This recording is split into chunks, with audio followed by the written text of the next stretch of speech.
In 53 BC, the disaster at Carrhae broke more than a Roman army.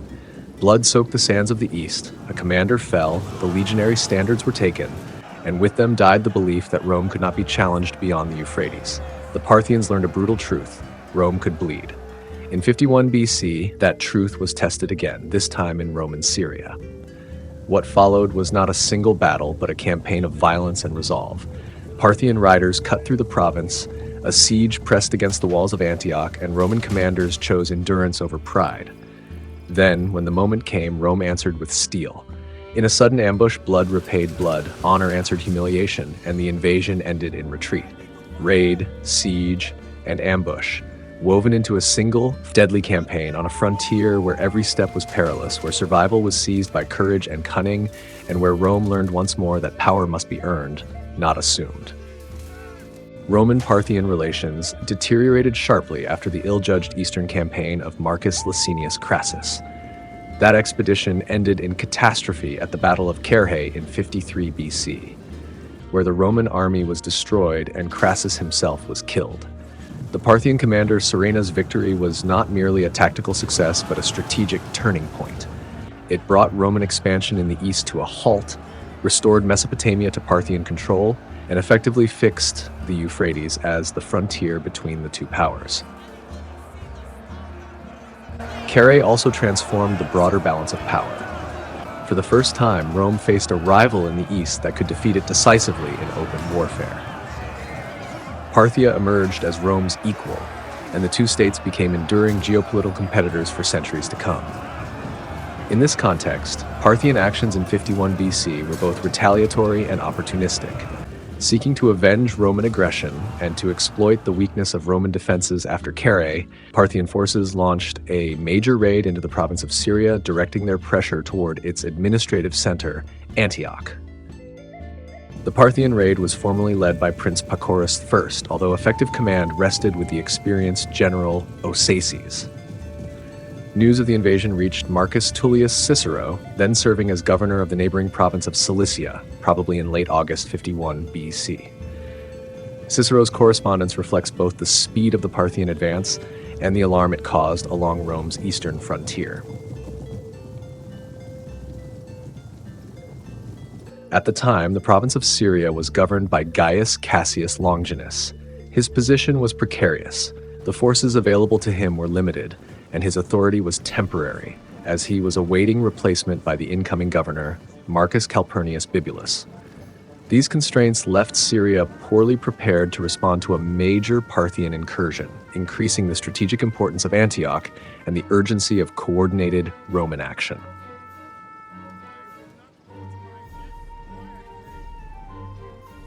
The Parthian raiding force established a camp at Taiba before advancing toward Antioch.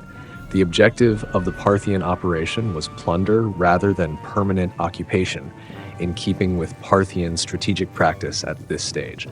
Accordingly, the core of their force consisted of cavalry, which provided the mobility and striking power necessary for rapid raids rather than sustained territorial control. Meanwhile, Cassius, whose forces were insufficient to confront Osaces in open battle, remained confined within Antioch. The absence of Roman field operations encouraged the Parthians to attempt a siege of the city. This, however, lay outside their customary method of warfare.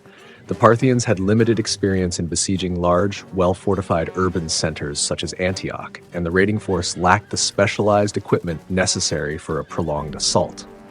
Consequently, despite being restricted to a defensive posture, the Roman garrison succeeded in repelling the Parthian attack. In essence, Pacorus and Osaces showed little indication of pursuing a sustained occupation of Syria.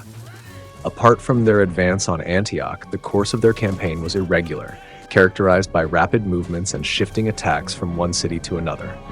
There is no firm evidence to support the view that King Orodes II seriously intended the permanent conquest of Syria in the period from 52 to 50 BC. He appears to have pursued a more limited objective. The only clearly identifiable aim of the Parthian operation was to advance as far as Antioch and mount a demonstration of force against it. There is no indication that Orodes ordered his commanders to remain in the field until the city was subdued. Rather, Osaces and Pacorus seem to have had no intention of conducting a full-scale siege. A brief assault on Rome's principal city in the region was sufficient to make their point, and subsequent movements against other cities may have been intended primarily to spread fear and uncertainty throughout the province.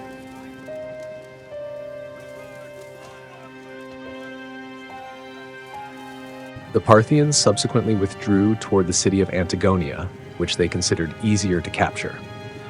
According to Cassius Dio, they encountered unexpected difficulties there due to the dense woodland surrounding the city. The Parthians attempted to clear these woods, but the effort proved time-consuming and ineffective. During this period, Cassius' forces exploited the situation by attacking Parthian detachments when they found them dispersed. Faced with mounting losses and limited progress, the Parthians ultimately abandoned the attempt and redirected their operations toward other areas. Cassius, who had taken part in the disaster at Carrhae a few years earlier and had distinguished himself there more effectively than his commander-in-chief, now applied the lessons of that experience. Against the Parthians, he deliberately turned one of their favored stratagems to Roman advantage. A small Roman detachment engaged the enemy and then deliberately feigned retreat. The Parthians took the bait. Confident in their superiority in mobility and missile fire, they responded as they had done so many times before. When the small Roman detachment broke contact and withdrew, the Parthian cavalry surged forward in pursuit. It was the same pattern that had destroyed Crassus's army on the plains of Carrhae: rapid advance, pressure without pause, and the expectation that Roman cohesion would dissolve under pursuit. This time, it did not. Cassius had chosen the ground carefully. As the Parthians pressed on, their formations stretched and fragmented, the speed of pursuit overriding coordination. At that moment, Roman troops concealed nearby rose and struck. The feigned retreat ended abruptly.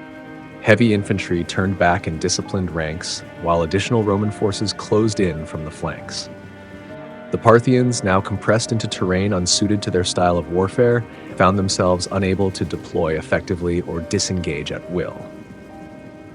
What followed was not a grand set-piece battle, but a sharp and brutal encounter. Roman pila found their targets at close range, shields locked and lines held firm. The Parthian cavalry, deprived of space and surprised by resistance where collapse had been expected, suffered heavily. In the confusion, command and control broke down. The very tactic that had once annihilated Roman legions now worked against its inventors. Among the fallen was Osaces himself, the effective commander of the expedition. His loss proved decisive. According to Cassius Dio, he was killed in the fighting.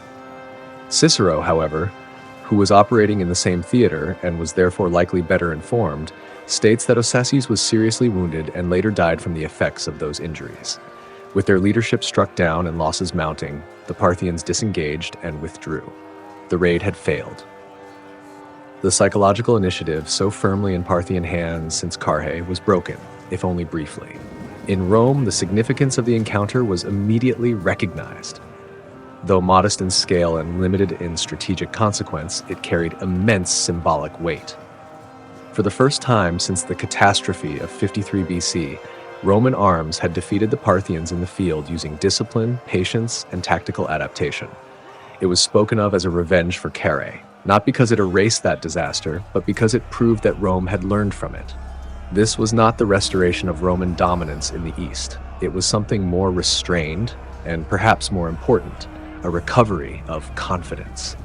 On a frontier still defined by fear and uncertainty, Cassius had shown that Parthian methods of war, especially their reliance on speed, mobility, and feigned retreat, could be anticipated and countered, and that Roman defeat need not be permanent. After the death of Osaces, the Parthian forces spent the winter in northern Syria. In 50 BC, they again attempted to besiege Antioch. On this occasion, the city was defended by Bibulus, who employed a combination of defensive measures and psychological tactics to disrupt cohesion within the Parthian camp. Unable to achieve a decisive result, the Parthians eventually withdrew from Syria in the latter half of 50 BC.